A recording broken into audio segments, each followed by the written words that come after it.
এই বাংলাদেশের ভিতরে এমন কোন প্রশাসন নাই যেখানে দলীয় হস্তক্ষেপ করা হয় নাই। জনগণকে আইন শৃঙ্খলা রক্ষাকারী বাহিনীর মুখোমুখি দাঁড় করিয়ে দেওয়া হয়েছে। ক্ষমতার মসনদ টাকাভুক্ত করার জন্য হেন কোনো প্রচেষ্টা নাই, যা করা হয় নাই।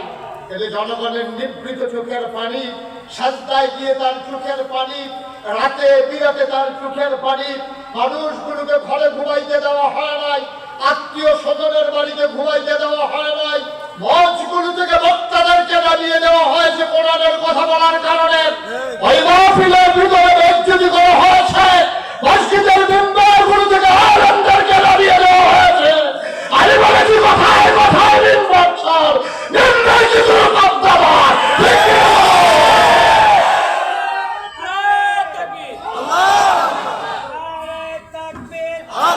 সবাই বলেন আমিন।